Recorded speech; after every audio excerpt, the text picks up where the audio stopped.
Hello friends, welcome to the galaxy of geometrics. Previous lecture के अंदर हमने types of scattering के बारे में समझा था कि रेले स्कैटरिंग होता है, माई स्कैटरिंग होता है, जो कि हमारे पास सेलेक्टिव स्कैटरिंग के टाइप्स होते हैं। वही नॉन सेलेक्टिव स्कैटरिंग भी होता है, जिसकी वजह से हमारे पास डिफरेंट फेनोमेना एग्जिस्ट करता है और उसी के फेनोमेना के बेसिस पे हमारे पास कौन कौन से फीचर जो नेचुरल चीज़ें हैं वो अकर करती हैं। वो चीज़ भी हमने देखी कि स्काई जो है ब्लू कलर का क्यों दिखता है, क्लाउड जो है वाइट कलर के, या फिर आप कह लीजिए कि सन सेट और सनराइज के टाइम पे जो स्काई है वो रेड कलर का क्यों दिखता है। तो ये कौन से टाइप ऑफ स्कैटरिंग की वजह से होता है, वो चीज़ हमने प्रीवियस लेक्चर के अंदर देखी थी।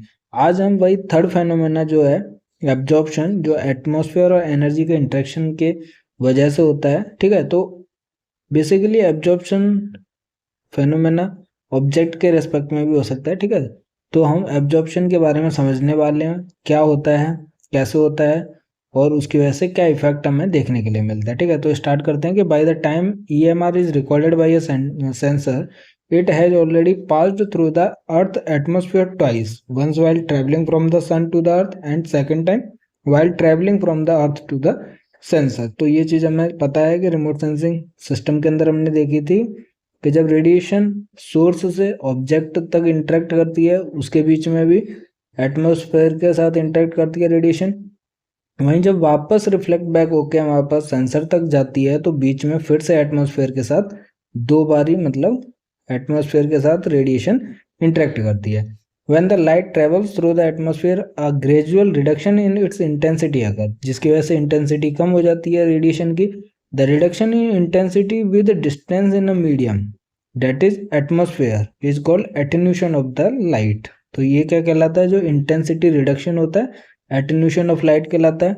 This attenuation occurs mainly because of the scattering and absorption of the light in the atmosphere। तो ये जो दो फेनोमेनन है, स्कैटरिंग कह लीजिए या फिर एब्जॉर्प्शन, इन दोनों की वजह से हमारे पास एटेन्यूशन या रिडक्शन इन इंटेंसिटी देखने के लिए मिलती है। ठीक है, एब्जॉर्प्शन की डेफिनेशन देख लेते हैं। It is the process by which radiation या फिर radiant energy is absorbed and converted into other forms of energy, जैसे कि हीट हो गया या फिर केमिकल एनर्जी हो गया, अदर फॉर्म में चेंज हो जाती है। जो भी वहाँ पर रेडिएंट एनर्जी होती है, ठीक है, उसको हम क्या कहते हैं, एब्जॉर्प्शन कहते हैं। तो बेसिकली अगर सिंपल भाषा में मैं आपको समझाता हूँ कि कोई भी रेडिएशन सन एनर्जी सोर्स से आती है, एटमॉस्फेयर के साथ इंटरेक्ट करती है। ठीक है, तो जो भी पार्टिकल्स अवेलेबल हैं हमारे पास, गैसेज अवेलेबल हैं, उनके साथ कुछ ऐसे कंपोनेंट्स हैं जो उसको एनर्जी को एब्जॉर्ब करते हैं, मतलब कि वो दूसरे फॉर्म में कन्वर्ट कर देते हैं, या तो वो हीट होगा या फिर केमिकल एनर्जी होगा। ठीक है, एब्जॉर्प्शन जो है वो वेवलेंथ डिपेंडेंट होता है। ये चीज़ आपको और ज़्यादा अच्छे से याद रखनी है। ठीक है, जैसे कि different types of wavelength range available है, तो बहुत सारी वेवलेंथ के ऊपर डिपेंड करता है कि कितना अमाउंट ऑफ एब्जॉर्प्शन देखने के लिए मिलेगा, और उसके करेक्टरिस्टिक ऑफ फीचर के ऊपर भी डिपेंड करता है। ठीक है, तो बेसिकली वेवलेंथ डिपेंडेंट जो है वो एब्जॉर्प्शन फेनोमेनन होता है। Absorption of light occurs because part of the incident light is transformed into the energy of motions of the atoms in the medium. It can take place in atmosphere or in the on the terrain। तो object या फिर terrain के ऊपर भी ये atmosphere के साथ साथ देखने के लिए मिल सकता है। एटेन्यूएशन का मतलब पता ही है कि इनपुट वेव है हमारे पास, मान लीजिए, ठीक है, और कोई अब्जॉर्बिंग मीडियम मतलब एटमॉस्फेयर हो गया या कोई भी फीचर ऑब्जेक्ट हो गया। अब एब्जॉर्प्शन अगर अकर करता है तो जो आउटपुट वेव का इंटेंसिटी है वो कम देखने के मिलता है। ये हमारे पास हाई है और ये हमारे पास लो है। तो ये जो रिडक्शन इन इंटेंसिटी है वो हमारे पास एटेन्यूएशन ऑफ लाइट कहलाता है। ठीक है, to understand it better let us take an example, grass appears green. अब यहाँ पे जो एग्जांपल है कि ग्रास जो है वो ग्रीन कलर की क्यों शो होती है, वो एब्जॉर्प्शन की वजह से होती है, क्योंकि इसके अंदर जो बाकी की लाइट्स हैं, जैसे कि हम विजुअल रेंज की लाइट्स को देख सकते हैं, तो रेड, ब्लू लाइट और ग्रीन लाइट, इस टाइप की लाइट्स हैं हमारे पास। तो रेड और ब्लू लाइट जो कि हाई और लो वेवलेंथ की लाइट्स हैं, वो ज़्यादा इफेक्ट होती हैं ग्रास के थ्रू। ठीक है, वो मतलब कि एब्जॉर्ब हो जाती हैं। तो कौन सी लाइट जो है वो रिफ्लेक्ट बैक होती है, मान लीजिए कोई भी ग्रास है या ट्री है हमारे पास, ठीक है, मैं इसको ग्रीन कलर का ही बना देता हूँ कि कोई भी ग्रास या ट्री है। अब इस पर रेडिएशन तो हमारे पास विजुअल रेंज में सारी पड़ी, रेड भी पड़ी है हमारे पास, ग्रीन भी पड़ी है हमारे पास और ब्लू भी पड़ी है हमारे पास, ठीक है। इनको भी मैं कलर वाइज बना देता हूँ जिससे कि अच्छा लगेगा देखने में। तो सबसे पहले हमारे पास रेड लाइट भी पड़ी, ठीक है। वहीं अगर हम देखते हैं तो ब्लू लाइट भी रहेगी हमारे पास और ग्रीन लाइट भी रहेगी जो ग्रास के ऊपर इंटरेक्ट करेगी, ठीक है। अब इसमें से जो दो लाइट्स हैं, रेड लाइट वो एब्जॉर्ब हो जाएगी, ठीक है, और दूसरी जो लाइट है ब्लू लाइट वो भी एब्जॉर्ब हो जाएगी, ठीक है। तो तीसरी जो लाइट है ग्रीन लाइट वो हमारे पास ज़्यादा इफेक्टेड नहीं होती, वो रिफ्लेक्ट बैक होती है हमारे पास और अपनी आई तक पहुंचती है, जो कि कलर शो हमारे पास उस ऑब्जेक्ट का या फिर ट्री ग्रास का अपीयर करता है हमारे पास, ठीक है। अब इन दोनों एनर्जी का क्या होता है कि जो फोटोसिंथेसिस करते हैं हमारे पास ट्री या फिर ग्रासेज, क्लोरोफिल पिगमेंट इनको एब्जॉर्ब करता है और अपने फूड के लिए, फोटोसिंथेसिस के लिए इस लाइट का यूज करता है वहाँ पर, मतलब दूसरे फॉर्म में कन्वर्ट कर देता है। तो ये क्या है, एब्जॉर्प्शन कहलाता है, ठीक है। तो वही चीज़ है हमारे पास कि apparently red and blue light incident on the grass is absorbed, the absorbed energy is converted into some other form and it is no longer present as red or blue light, ठीक है। in the visible spectrum absorption of energy is nearly absent in the molecular atmosphere। तो अगर हम atmosphere की बात करते हैं तो उसमें जो विजिबल स्पेक्ट्रम की लाइट्स होती हैं रेड ब्लू ग्रीन, ये सभी क्या है, एब्जॉर्ब नहीं होती हैं बेसिकली एटमॉस्फेयर के अंदर, ठीक है। तो जो क्लाउड्स हैं हमारे पास वो लिटिल विजुअल लाइट को एब्जॉर्ब करते हैं। Both scattering and absorption removes energy from the beam of the light. Scattering और एब्जॉर्प्शन जो है वो दोनों बीम, जो भी इंसिडेंट रेडिएशन होती है उससे एनर्जी को रिमूव करते हैं। Thus beam of light is attenuated and we call this attenuation extension. Attenuation extension मतलब कि वो स्कैटरिंग फेनोमेनन के साथ अगर कर रही है आपस, ठीक है, तो इसको एटेन्यूशन एक्सटेंशन कहते हैं, ठीक है। There are three main atmospheric constituents which absorb solar radiation. The three components जो है हमारे पास, एक तो ओजोन है, कार्बन डाइऑक्साइड है और वाटर वेपर है। तो मेन तीन कॉन्स्टिट्यूएंट जो एटमॉस्फेयर के अंदर अवेलेबल रहते हैं, ओजोन, कार्बन डाइऑक्साइड और वाटर वेपर, इनके बारे में पढ़ने वाले हैं किस रेंज ऑफ वेवलेंथ को ये एब्जॉर्ब करते हैं हमारे पास, ठीक है। तो ओजोन गैस की सबसे पहले बात करते हैं कि it is plays an important role in the earth energy balance, has maximum concentration in the stratosphere layer के अंदर सबसे ज्यादा इसकी कंसंट्रेशन या अमाउंट रहता है ओजोन लेयर का, ठीक है। At the altitude of about 20 to 30 kilometre ozone absorbs a high energy. It prevents short wavelength portion of ultraviolet spectrum to transmit through the lower atmosphere। तो ये चीज तो आपको ऑलरेडी पढ़ी है कि जो ओजोन लेयर है वो हमें यूवी रेज से बचाती है, क्योंकि जो भी शॉर्टर वेवलेंथ की रेडिएशंस हैं जिनकी एनर्जी हाई होती है, क्योंकि पता है कि जितनी ज़्यादा वेवलेंथ उतनी कम एनर्जी, और जिसकी वेवलेंथ कम है उसकी एनर्जी ज़्यादा, क्योंकि इन्वर्सली प्रोपोर्शनल है। तो जो शॉर्टर वेवलेंथ्स हैं, अल्ट्रावायलेट लाइट्स हो गई, गामा रेज हो गई, ठीक है, ये जो है हमारे पास वो एब्जॉर्ब हो जाती हैं ओजोन लेयर के अंदर, ठीक है। तो लिटिल बिटी हमारे पास वो लोअर ट्रांसमिट एटमोसफेयर में ट्रांसमिट कर पाती हैं। तो ओजोन लेयर जो है वो अल्ट्रावायलेट रेज से हमें बचाता है, ठीक है। और यूवी रे जनरली हार्मफुल होती हैं हमारे पास, ठीक है। दूसरा जो है कार्बन डाइऑक्साइड है। तो बेसिकली हमने ओजोन का क्या समझा कि ये जो एब्जॉर्ब करती हैं वो हाई एनर्जी, मतलब शॉर्टर वेवलेंथ वाली रेडिएशंस को एब्जॉर्ब करती हैं, ठीक है। तो ये पॉइंट आपको याद रखना है।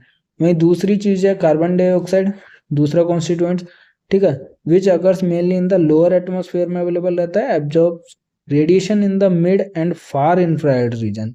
तो ये MIR मिड इंफ्रारेड रीजन और फार इंफ्रारेड रीजन्स की जो वेवलेंथ होती है, रेडिएशंस होती है, उनको एब्जॉर्ब करता है कार्बन डाइऑक्साइड, ठीक है।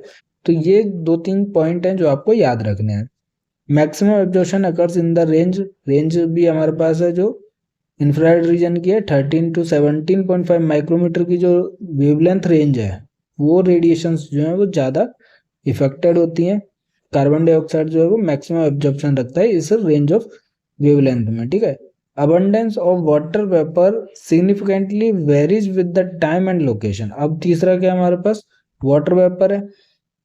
तो इसका जो है टाइम और लोकेशन के साथ ज़्यादा वेरिएशन देखने के लिए मिलता है। However it is commonly present in the lower atmosphere. Water vapour contribute significantly to the absorption of radiation, particularly in several bands in the region between the 5.5 to 7 micrometer. तो ये जो रेडिएशन है 5.5 micrometer से लेकर 7 micrometer range की जो wavelength radiation है या बैंड है वो ज़्यादा एब्जॉर्प्शन वाटर वेपर की वजह से देखने के लिए मिलता है। ठीक है, तो ये रेंजेस भी आपको याद रखनी है। It is important to note that here that all media show some absorption. Media which absorb all wavelengths more or less equally are said to show general absorption, whereas media which absorb some wavelengths more strongly than others are said to show selective absorption. तो जो भी media है हमारे पास, जो भी medium है जैसे atmosphere हो गया, तो कुछ ना कुछ एब्जॉर्प्शन दिखाता है, लेकिन कुछ सेलेक्टिव एब्जॉर्प्शन भी कहलाता है, क्योंकि कुछ पोर्शन के अंदर जैसे हमने कॉन्स्टिट्यूएंट्स का देखा, कार्बन डाइऑक्साइड हो चाहे फिर आपका वाटर वेपर हो चाहे ओजोन लेयर हो, कुछ पोर्शन ऑफ वेवलेंथ बैंड का ज़्यादा एब्जॉर्ब देखने के लिए मिलता है, तो उसको हम सेलेक्टिव एब्जॉर्प्शन कहते हैं। ठीक है, ability of medium to absorb energy is measured on the basis of absorptance. Absorptance simple सा फॉर्मूला है इसका कि एब्जॉर्ब रेडिएशन जो भी एनर्जी एब्जॉर्ब हो गई है डिवाइडेड बाय द जो टोटल इंसिडेंट रेडिएशन या फिर टोटल इंसिडेंट एनर्जी है हमारे पास, उसको क्या कहते हैं हम, एब्जॉर्बटेंस कहते हैं। ठीक है, from remote sensing point of view, absorption in the visible, near infrared and thermal infrared regions of electromagnetic spectrum is important. Significant amount of absorption in visible and near infrared band is basically due to molecular oxygen and ozone, water vapor, carbon dioxide and some other minor gases। तो visible range हो और near infrared range जो है वो basically molecular oxygen, water vapour, carbon dioxide इनकी वजह से देखने के लिए मिलता है। Water vapour, carbon dioxide, ozone, methane and chlorofluorocarbons absorb radiation in thermal infrared band. तो CFC, CH4, मीथेन जो है, ओजोन हो गया या कार्बन डाइऑक्साइड हो गया, वो बेसिकली थर्मल इंफ्रारेड बैंड को एब्जॉर्ब करती हैं। ठीक है, तो ये कुछ कुछ पॉइंट्स आपको याद रखने हैं। अब विंडोज के बारे में हम देखते हैं कि एटमॉस्फेरिक विंडोज क्या होता है। इसके बेसिस पे भी हमारे पास गेट एग्जाम में क्वेश्चन पूछे जाते हैं। सिंपल सा कॉन्सेप्ट है, विंडो आपको पता है कि अगर आप किसी भी घर में विंडो किस पर्पज के लिए यूज करते हो कि एयर वेंटिलेशन हो, लाइट्स, ठीक है, उनका मोशन हो, तो उसके लिए विंडो यूज की जाती है। तो सिमिलर है हमारे पास, जिस रेंज ऑफ वेवलेंथ को ऑब्जेक्ट तक इंटरेक्ट होने का मौका मिले, मतलब बीच में एटमॉस्फेयर है, उसके जो कॉन्स्टिट्यूएंट्स हैं उस रेंज ऑफ वेवलेंथ को एब्जॉर्ब ना करें, वो डायरेक्टली ट्रांसमिट हो जाए हमारे पास, अर्थ के साथ इंटरेक्ट करे, अर्थ फीचर के साथ इंटरेक्ट करे, मतलब कि जो पोर्शन हमारे पास ट्रांसमिट हो जाए, जो एब्जॉर्ब ना हो, उसको हम एटमॉस्फेरिक विंडो कहते हैं।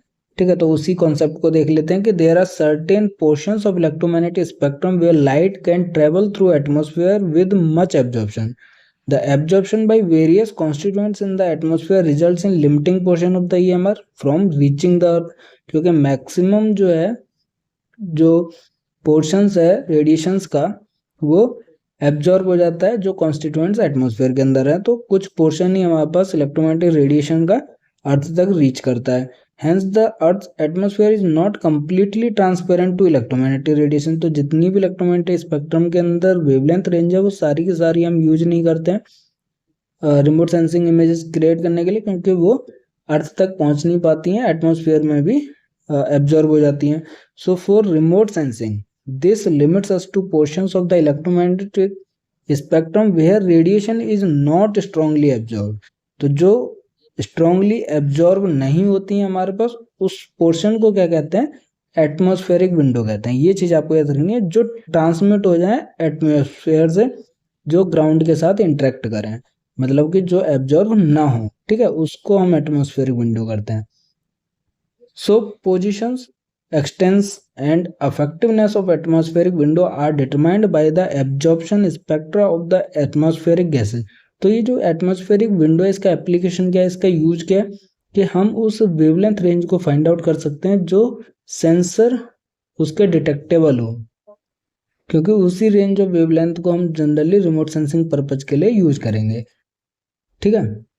So energy outside the atmospheric window is severely attenuated by the atmosphere and hence cannot be effective for remote sensing। तो वो एनर्जी जो है वो ज़्यादा इफेक्टिव नहीं होती है रिमोट सेंसिंग पर्पज के लिए, जो एटमॉस्फेरिक विंडो के अंदर नहीं आती हैं, क्योंकि बाकी एनर्जी जो है वो एटेन्यूटेड हो जाती है bye absorbing from the atmosphere. ठीक है।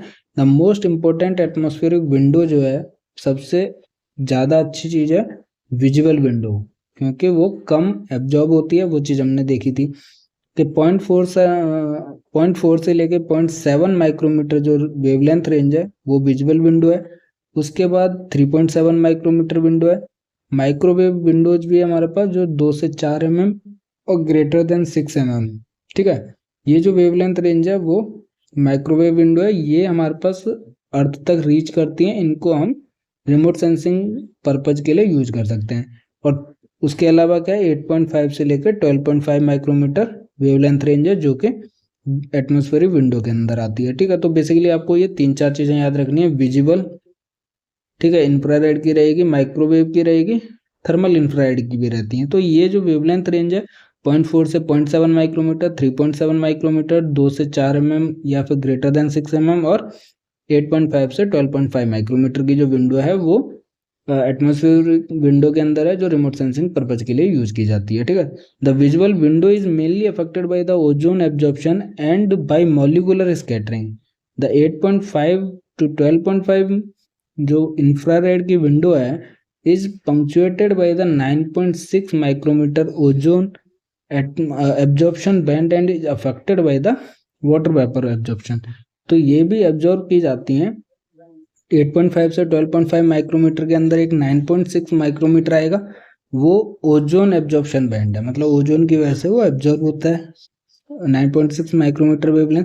तो इसके अंदर आप देख सकते हो इस फिगर के अंदर कि ये वेवलेंथ है। ठीक है। और यहाँ पे हमारे पास एटमॉस्फेयर के अंदर कितना ट्रांसमिशन है, तो जितना ज़्यादा हाई होगा मतलब उतना ज़्यादा ट्रांसमिशन है, मतलब वो रेंज ऑफ वेवलेंथ जो है वो अर्थ तक रीच आउट कर रही है। ठीक है। तो विजिबल स्पेक्ट्रम आप देखोगे कि मैक्सिमम हमारे पास अर्थ तक पहुंचता है और उसको हम रिमोट सेंसिंग पर्पज के लिए यूज कर सकते हैं। इंफ्रारेड रेंज भी हमारे पास, बट वाटर वेपर जो है वो अफेक्टेड होते हैं। तो ये जो प्योर ब्लैक है मतलब कि उतनी ज़्यादा एब्जॉर्प्शन देखने के लिए मिल रही है हमारे पास। माइक्रोमीटर रेंज में भी हमारे पास बहुत सारी एटमॉस्फेरिक विंडो के अंदर आती है। तो जितना ग्रे पोर्शन है उतना ज़्यादा हमारे पास क्या है एटमॉस्फेरिक विंडो के अंदर है, उतना रेंज ऑफ वेवलेंथ जो है वो अर्थ तक रीच कर रही है हमारे पास। ठीक है। वो कम एब्जॉर्ब हो रही है या उतना एब्जॉर्प्शन विंडो एटमॉस्फेयर की वजह से नहीं हो रहा है हमारे पास। ठीक है। तो ये रेंज ऑफ वेवलेंथ हम देख सकते हैं कि यूवी लाइट जो है वो जनरली हमने देखा ओजोन की वजह से एब्जॉर्ब हो जाता है। ठीक है। वहीं हमारे पास कार्बन डाइऑक्साइड है जो इंफ्रारेड पे इफेक्ट डालता है। वाटर वेपर है जो यहाँ पर माइक्रोवेव और थर्मल इंफ्रारेड, ये सारी चीज़ें जो है रेंज ऑफ वेवलेंथ के बेसिस पे हम देख सकते हैं कितना ज़्यादा इफेक्टेड है। तो जितना ज़्यादा ग्रे कलर हमारे पास जितना पीक है उतना ज़्यादा एटमॉस्फेयर ट्रांसमिशन है, मतलब वेवलेंथ जो है वो एटमॉस्फेरिक विंडो के अंदर है जो अर्थ तक रीच कर रही है हमारे पास। ठीक है। तो यहाँ पे विजुअल है, इंफ्रारेड है हमारे पास। ठीक है। इसमें भी कुछ कुछ रेंज ऑफ वेवलेंथ हैं जो ज़्यादा इफेक्टेड हैं या फिर ज़्यादा एब्जॉर्प्शन देखने के लिए मिलते हैं। जैसे हम 9.6 माइक्रोमीटर में भी देख सकते हैं कि बाकी ज़्यादातर जो पोर्शन है 8.5 से 12.5 माइक्रोमीटर का वो एटमॉस्फेरिक विंडो के अंदर आता है। बट ये जो वेवलेंथ है 9.6 माइक्रोमीटर वो ओजोन की वजह से एब्जॉर्ब हो जाती है, वो एटमॉस्फेरिक विंडो के अंदर नहीं आती है हमारे पास। ठीक है। तो इस फिगर में हम देख सकते हैं atmospheric Windows in the electromagnetic spectrum. Chemical notation जैसे CO2 है, कार्बन डाइऑक्साइड है, O2 ऑक्सीजन है। ठीक है। वहीं वाटर वेपर के लिए H2 है, O3 ओजोन है। Indicates the gases responsible for blocking the radiation at a particular wavelength, मतलब एब्जॉर्ब करती हैं या फिर ब्लॉक करती हैं हमारे पास। ठीक है। तो एटमॉस्फेयर विंडो वो रेडिएशन की वेवलेंथ रेंज है जो एटमॉस्फेयर से ट्रांसमिट होकर ग्राउंड तक रीच करते हैं हमारे पास। ठीक है। इंपॉर्टेंट कॉन्सेप्ट था हमारे पास रिमोट सेंसिंग से पर्पज। अब उसी फिगर में अगर आप देखोगे कि तो जो डार्क और ब्लैक एरिया है फिगर के अंदर denote regions of the electromagnetic spectrum where atmosphere absorbs most of the radiation and light, जो ग्रे कलर था वो एटमॉस्फेरिक विंडो के एरिया को रिप्रेजेंट करता है, ठीक है। उसके अंदर अगर आप देखोगे कि the infrared channels are most often between 1 and 30 micrometre. The most common infrared band for meteorological satellites is in the range of 10 to 12.5 micrometre window. तो जो 10 से 12.5 माइक्रोमीटर की विंडो एटमॉस्फेरिक विंडो वो मीटरोलॉजिकल पर्पज के लिए use की जाती है, in which the atmosphere is relatively transparent to the radiation upwelling from the earth surface, ठीक है। Even in the atmospheric window regions, scattering by the atmospheric constituents produces spatial distribution of the energy, redistribution of the energy। तो scattering phenomenon भी अकर करता है, जैसे कि हमने attenuation extension के केस में देखा था। In a broad sense remote sensing of the earth surface is generally confined to the certain wavelength region. तो इससे हमें क्या चीज़ पता चली कि पूरे इलेक्ट्रोमैग्नेटिक स्पेक्ट्रम की रेंज ऑफ वेवलेंथ जो है रिमोट सेंसिंग पर्पज के लिए यूज नहीं की जा सकती, क्योंकि एटमॉस्फेरिक विंडो की जो रेंज है उसी में हम वेवलेंथ बैंड का यूज करके अर्थ की स्टडी करते हैं, रिमोट सेंसिंग इमेजेस को क्रिएट करते हैं, क्योंकि वही हमारे पास अर्थ तक रीच आउट करती हैं, एटमॉस्फेयर के अंदर एब्जॉर्ब नहीं होती हैं वापस, ठीक है। तो remote sensing of earth surface with respect to the wavelength region देख लेते हैं।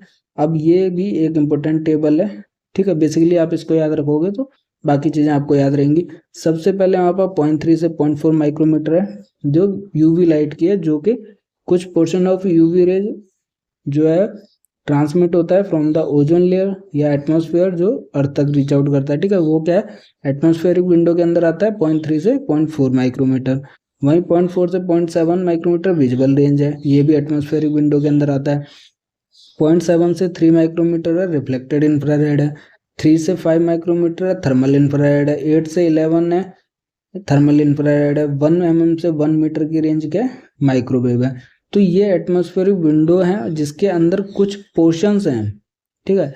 कुछ पोर्शन ऐसे हैं जो एटमॉस्फेरिक विंडो के अंदर नहीं आते हैं, जिनको हमने ऊपर देखा था, ठीक है, जैसे कि 9.6 के अंदर देखा था, ठीक है। उसके अलावा जितने भी अदर पोर्शंस हैं जो ब्लैक कलर के शो हो रहे हैं वो हमारे पास क्या है, एटमॉस्फेरिक विंडो के अंदर नहीं आते हैं। जैसे 9.6 माइक्रोमीटर है जो ओजोन से एब्जॉर्ब हो जाता है हमारे पास, ठीक है। तो ये बेसिकली एक ओवरव्यू है कि किस रीजन को हम यूज कर सकते हैं रिमोट सेंसिंग के लिए। अब इसमें देखते हैं कि the absorbed short wave visual radiation by earth surface is emitted as long wave radiation, जैसे कि इंफ्रारेड बैंड, ठीक है। क्योंकि एटमॉस्फेयर का इस फिगर में भी हमने देखा था, जब हमने स्टीफन बोल्ट्जमैन और विंस डिस्प्लेसमेंट लॉ पढ़ा था, तो वहाँ पे जो फिगर था वहाँ पे देखा था कि 300 केल्विन टेम्परेचर पे ज़्यादातर जो वेवलेंथ रेंज का एरिया बन रहा था ग्राफ के अंदर वो इंफ्रारेड रीजन के वेवलेंथ के अंदर बन रहा था। तो उससे क्या है कि जो अर्थ सरफेस एमिट करता है ज़्यादातर इंफ्रारेड रीजन को एमिट करता है, उसकी रेंज ऑफ वेवलेंथ को एमिट करता है, ठीक है। To complete the complete process shown in the figure, this physical process changes the magnitude, direction, wavelength, polarization and phase of the electromagnetic radiation. These changes are detected by the remote sensor and enable the interpreter to obtain useful information about the object of interest. तो जो infrared reason की wavelength है उनको तो हम visual आई से नहीं देख सकते हैं, तो हम क्या उसको फील कर सकते हैं हीट के तौर पर। बेसिकली जो सेंसर्स हैं वो इंफ्रारेड रीजन के लिए ही बनते हैं अगर हमें अर्थ की स्टडी करनी है, क्योंकि वो एमिशन जो है इंफ्रारेड रीजन की रेडिएशन की वो अर्थ सरफेस से एमिट करती हैं, तो उन्हीं को डिटेक्ट करता है सेंसर और उसी के बेसिस पे जो भी ऑब्जेक्ट ऑफ इंटरेस्ट होता है उसकी स्टडी या फिर उसके बारे में यूजफुल इंफॉर्मेशन को गैदर करता है। The remotely sense data contain both spatial information, जैसे कि उसका साइज क्या है, शेप क्या है, ओरिएंटेशन क्या है, लोकेशन इन्फॉर्मेशन क्या है, ठीक है, और स्पेक्ट्रल इन्फॉर्मेशन जैसे कि टोन, कलर और स्पेक्ट्रल सिग्नेचर, मतलब किस रेंज ऑफ वेवलेंथ में कितनी ज़्यादा इंटेंसिटी वो शो करता है उसके बारे में इंफॉर्मेशन हमें रिमोट सेंसिंग डेटा से फाइंड आउट होती है, ठीक है। There are 3 major regions in the EMR earth interaction that are important in remote sensing: the visible and NIR near infrared spectral band from 0.3 micrometer to 3 micrometer, जिसको हम reflective reason कहते हैं क्योंकि इसके अंदर रिफ्लेक्शन ज़्यादा देखने के लिए मिलता है। तो 0.3 से लेके 3 माइक्रोमीटर जो है वो वहाँ पर रिफ्लेक्टिव रीजन कहलाता है।